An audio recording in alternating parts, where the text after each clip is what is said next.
Good morning dear student. हमने पिछली जो अपना लेक्चर था उसमें एक इम्पॉर्टेंट प्रॉब्लम और सॉल्व करी, जिसमें हमने मल्टीपल मतलब ट्रांजिडेंशियल जो इक्वेशंस होती हैं उनको सॉल्व करने की हमने क्या करी, कोशिश करी। किसकी हेल्प से? Newton Raphson. आज हम इसका और थोड़ा एडवांस वर्जन, जिसको हम जनरलाइज न्यूटन मेथड कहते हैं, वो करेंगे।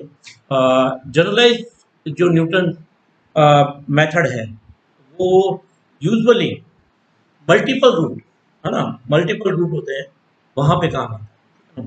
जैसे मान लेते हैं कि if alpha is the root of equation, कौन सा? एफ एक्स बराबर, अल्फा क्या रूट है ऑफ इक्वेशन, कौन सा? F X is equal to with multiplicity, है ना। मल्टीप्लिसिटी कितनी? अपन कोई भी ले लेते हैं, पी ऑर्डर की लेते हैं, विथ मल्टीप्लिसिटी कितना?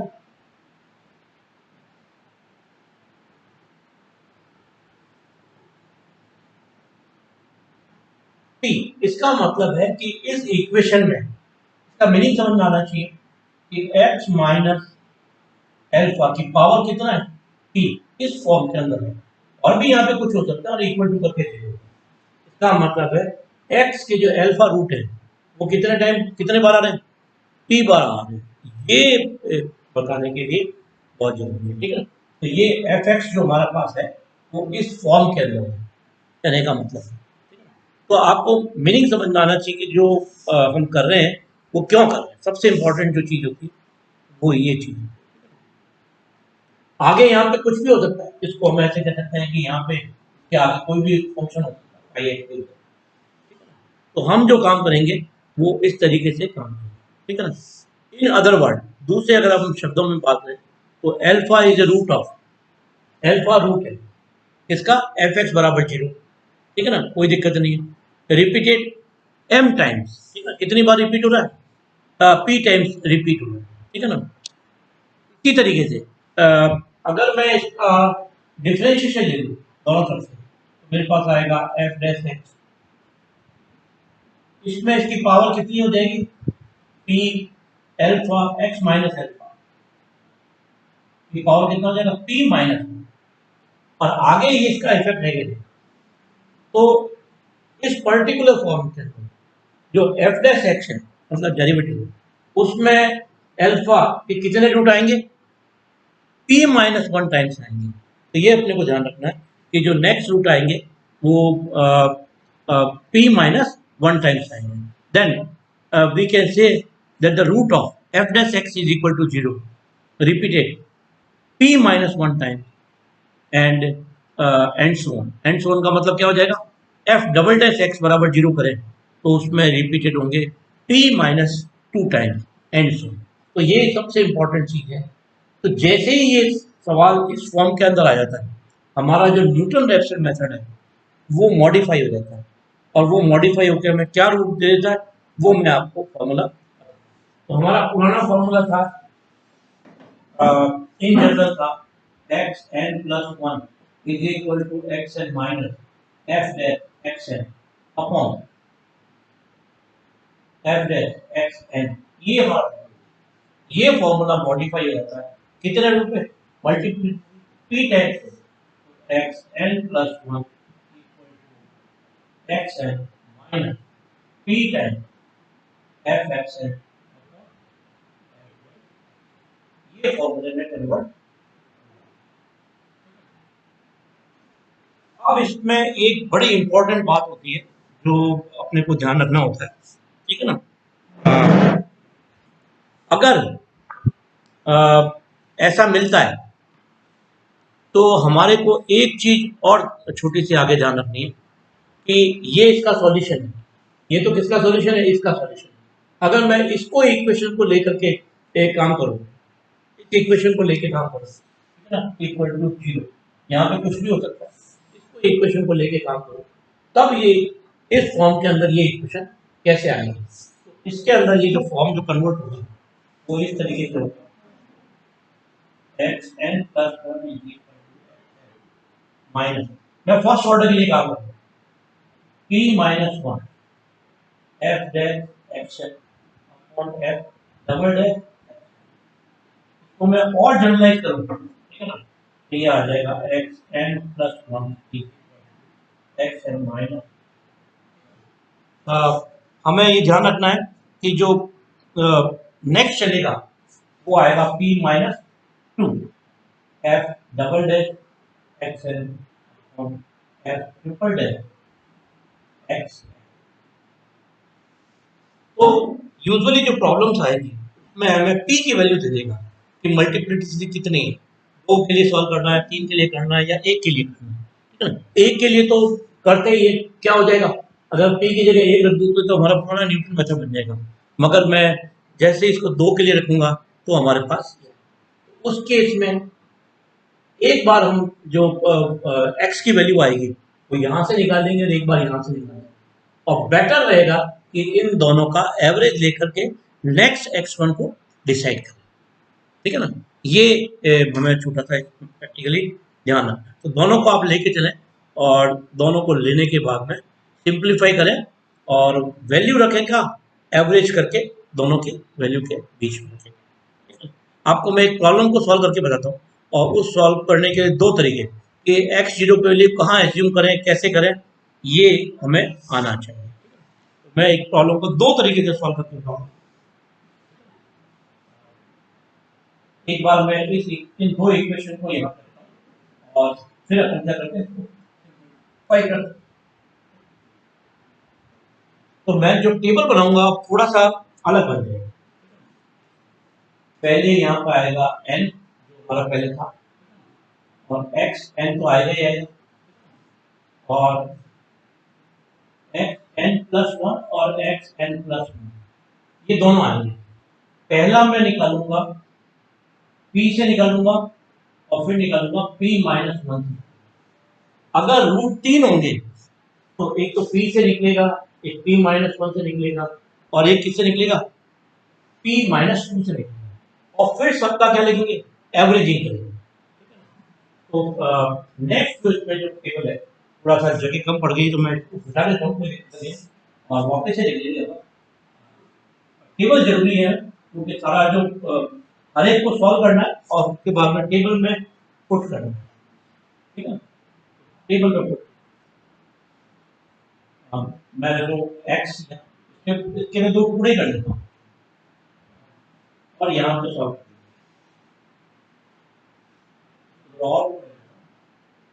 पहली वैल्यू बताता हूँ एन एक्स है, इनमें छोटा छोटा टाइम जगह लगेगी, कोई दिक्कत नहीं। अब मेरे पास आएगा एक्स एन प्लस वन, ये मैं किससे निकालूंगा, पी से। एक्स एन प्लस वन कहाँ से निकालूंगा मैं, पी माइनस वन, और फिर मैं लूंगा x N plus one is equal to x N plus one p से plus x N plus one p minus one से लूंगा ये, अपॉन क्या करूंगा, ये मेरे पास है, ठीक है ना। अब अपन एक प्रॉब्लम ले लेते हैं। तो प्रॉब्लम अपने को जो दे रखी है, मान लेते हैं कि अपन कोई भी बुक की प्रॉब्लम ले लेते हैं, F x x cube minus x square minus. अब इसको सिंप्लीफाई करें तो हमारे को पता है कि ये डबल रूट है। डबल रूट कहाँ पर है, X is equal to one के ऊपर है, तो हमें डबल रूट निकालना। इसका मतलब हमें दे दिया p इज इक्वल टू कितना है, टू है। जैसे ही मेरे को p बराबर दो दे दिया तो मेरे पास एफ एक्स एग्जिस्ट करेगा, एफ डैश करेगा और एफ डबल डैश एक्स करेगा, उसके बाद आगे की तरफ तो मेरे को केवल यहाँ तक आगे जाना, जो p की वैल्यू हो वहां के डेरिवेटिव तक जाना। सबसे पहले तो इसमें ही था, ठीक है ना। और मैं एफ एक्स कितना दिया हुआ है, ये दिया हुआ है, इसको मैं एक बार इक्वेशन में क्या कर देता हूँ, वन कर देता हूँ। अब मैं निकालता हूँ एफ डैश एक्स को, डिफरेंशिएट करा कितना आ गया, 3x स्क्वायर माइनस 2 माइनस ये क्या हो गया, दो एफ डबल डैश एक्स और निकालेंगे, इसको कर दो कितना आ गया, 6x माइनस 2 तीन, तो तीन मेरे पास इक्वेशन होता है और मेरे को इसको सॉल्व करना है। तो सबसे पहले हमें पता है कि इसकी x इक्वल टू 1 है। अब 1 ना लेकर के हम क्या करें, इसके नज़दीक में कहीं एग्जिस्ट करते हैं। तो से मैं स्टार्ट करता हूँ, मैं दो अलग अलग वैल्यू लेकर करूँगा और आपको बताएंगे कि कितने जो स्टेप्स हैं उसमें काम पूरा होगा। से मैं पहले स्टार्ट करता हूँ 0.8 से, n बराबर 0 ले लूँगा, n बराबर 0, x की वैल्यू लेता हूँ मैं 0.8, यहाँ 1 आ जाएगा या 2 आ जाएगा, तो n की वैल्यू है। तो मैं स्टार्ट करता हूँ एक्स एन की वैल्यू 0.8।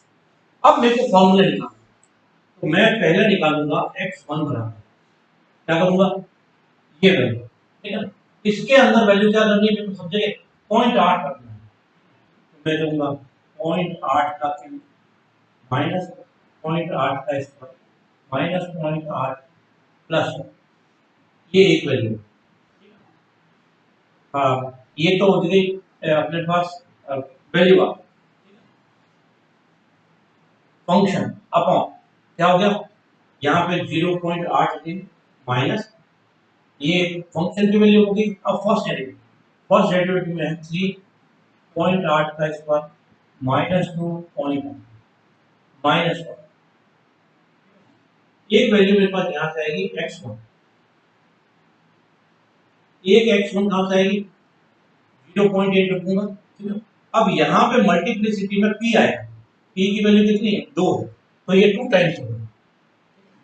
अब मैं डेरिवेटिव को पाया, डेरिवेटिव में कितना था, p माइनस, यहाँ पे आएगा 2 माइनस 1, फिर अपॉन के अंदर यहाँ पे क्या आएगा, फर्स्ट डेरिवेटिव का मतलब ये आएगा कि 0.8 का स्क्वायर माइनस 2.8 माइनस 1 अपॉन में कितना है 6.8 माइनस, ये वैल्यू। तो मेरे को एक तो इससे निकालनी है और एक इससे निकालनी है। तो ये x1 किससे आ रहा है, p से आएगा, वो वैल्यू आएगी यहाँ, और ये वाली वैल्यू जो सिंप्लीफाई करूंगा वो आएगी, ये 2 माइनस 1 मेरे को 1 बन जाएगा, इसलिए मैं इसको हटा देता हूँ और ये अपना। अब हम अपना वापस कैलकुलेटर खोल लेंगे और कैलकुलेटर खोल के क्या करेंगे, काम करेंगे, इसको सिंप्लीफाई करें, है ना। तो मेरे पास दो वैल्यू आती है, आप इसको सिंप्लीफाई करेंगे, तो इसको सिंप्लीफाई करने के बाद में इसकी वैल्यू आती है 1.012, ठीक है ना, इसकी वैल्यू आती है 1.01, और अगर सेकेंड वाले मेथड से सिंप्लीफाई करें तो 1.043 है। तो अगर मैं यहाँ पर टेबल में रखूंगी तो यहाँ पर ये वैल्यू आएगी 1.012, क्या आएगी 1.0। अब ज्यादा सूटेबल वैल्यू कौन सी रहेगी, वहां पे रखने के लिए इन दोनों का मैं एवरेज करूंगा, एवरेज करेंगे तो ये आ गया 55 का आधा हो जाएगा 27, है ना, ये 1.07 लेकर के मैं इसको, ठीक है ना। तो नेक्स्ट जो मैं x की वैल्यू दूंगा वो 1.0, ये वैल्यू रख करके मैं इसको काम करूंगा, ठीक है ना। और इसको क्या करेंगे, फिर वापस सिंप्लीफाई करेंगे। तो हम देखेंगे कि जो ये प्रॉब्लम है वो सेकेंड स्टेप के बाद में थर्ड स्टेप में क्या हो जाएगी, खत्म हो जाएगी। अब ये नेक्स्ट आप यहाँ पे जहां जहां 0.8 लिखा हुआ है क्या कर देंगे, ये वैल्यू, तो यहाँ पर आएगा x 1.0 माइनस, ये मैं p से करूँगा ना, याद रखना, ठीक है, ये कितना आ जाएगा 2 टाइम, 2 को भूलना नहीं है, भूलते ही गड़बड़ हो जाएगा और सब जगह वैल्यू। मैं आपको एक सिंप्लीफाई करके बता देता हूँ, फिर अपन सब्स्टिट्यूट करते हैं, ठीक है ना। इस तरीके से हम करेंगे तो हम एक दो स्टेप के अंदर ही बहुत क्लोज पहुंच जाएंगे अपने रिजल्ट के क्लोज पहुंच। इसका एक तरीका और होता है कि आप चाहें तो आपने जो पहले वाली वैल्यू देखी है ये है, इन दोनों का एवरेजिंग भी कर सकते हैं, इसका और इसका भी एवरेजिंग कर सकते हैं और उससे भी वैल्यू को, नियर बाई वैल्यू को निकाल सकते हैं, ठीक है ना। तो चाहे जैसे आप कर सकते हैं, मगर ज़्यादा सूटेबल यही है कि ये दोनों का एवरेज लें और वैल्यू को सिंप्लीफाई करें। इसको सिंप्लीफाई करने के बाद में आपके एक या दो स्टेप के अंदर ही सारी प्रॉब्लम क्या हो जाएगी, सॉल्व हो जाएगी। ठीक है, मैं इसकी वैल्यू को आपको पूरा कैलकुलेट करके बता देता हूँ।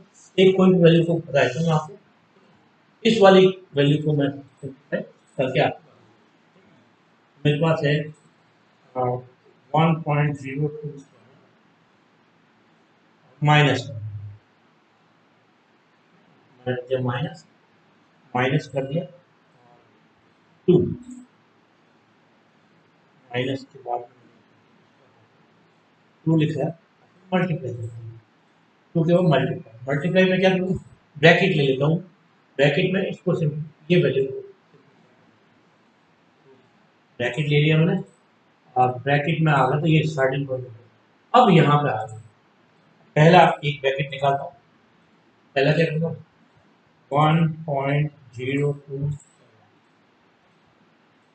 तो ब्रैकेट को बंद करूँगा, इसका क्या ले लेता हूँ, क्यूब ले लेता हूँ, इसका ब्रैकेट को तरफ इसकी पावर ली मैंने, इसकी पावर ले ली 3 पावर है ना, इसकी पावर ले ली, वापस नीचे आ गया, नीचे आने के बाद क्या करते हैं, माइनस करा, माइनस करने के बाद में क्या करें, फिर ब्रैकेट बनाया 1.027, ब्रैकेट को बंद करा, पावर ली, और पावर कितने लिखी, 2 लिख दी, पावर मैंने कर दिया 2, फिर नीचे आ गया मैं, फिर क्या करा माइनस, फिर कर दिया मैंने माइनस ये माइनस 1.027, फिर इसमें क्या करना +1, +1 और ब्रैकेट को कर दो। अब ये जो चीज आ रही है इसको डिवाइड कैसे करना, इससे डिवाइडेड, मैंने ब्रैकेट बनाया पहले, पूरी पूरी चीज को लिखना, ब्रैकेट में क्या करा 3, ब्रैकेट बनाया 3 टाइम्स है ना, तो ये करा 1.027, ब्रैकेट बंद, इसका करना मेरे को स्क्वायर, पावर 2 करना,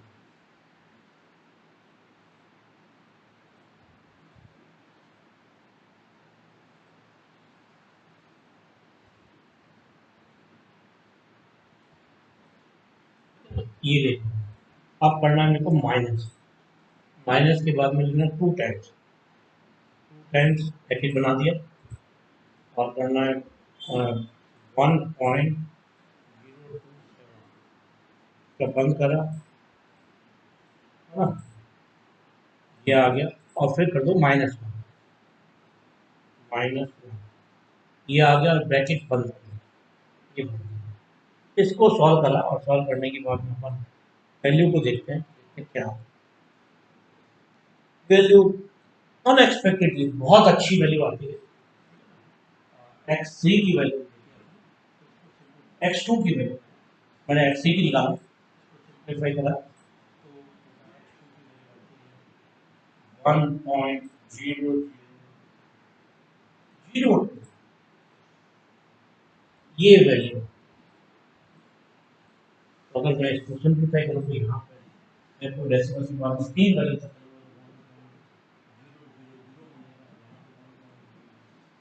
वैल्यू क्या आती है, और ये एग्जैक्ट वैल्यू है, तो देखा कि केवल 2 स्टेप करने पर हमें क्या हो गया, सारी की सारी वैल्यू। तो इस तरीके से ये मेथड बहुत स्ट्रॉन्ग मेथड है मल्टीपल रूट को सॉल्व करने के लिए, बहुत। मैं आगे बढ़ूँ उससे पहले आपको एक छोटी सी बात बता देता हूँ कि जो न्यूटन्स मेथड है उसके एडवांटेज क्या है, ठीक है। तो एक तो ये है कि फास्टेस्ट रेट ऑफ कन्वर्जेंस है इसकी, हमने देखा कि ये जो होता है स्क्वायर के अंदर कन्वर्जेंस देता है, ठीक है ना, और दूसरा है कि ये कॉम्प्लेक्स जो रूट होते हैं उनको सॉल्व करने के भी काम में आता है, तो ये इसके दो बहुत बड़े बड़े एडवांटेज हैं जो हमारे जो प्रीवियस मेथड थे नहीं हो पा रहे थे, मैं ये ज़्यादा, तो ये अपना न्यूटन्स मेथड हो गया, न्यूटन रैप्सन मेथड हो गया, न्यूटन्स का मॉडिफाइड भी हो गया, मॉडिफाइड कहते हैं या जनरलाइज, ये दोनों मेथड हमने। नेक्स्ट टर्न के ऊपर हम और आगे नई चीज़ों को solve. Thank you very much.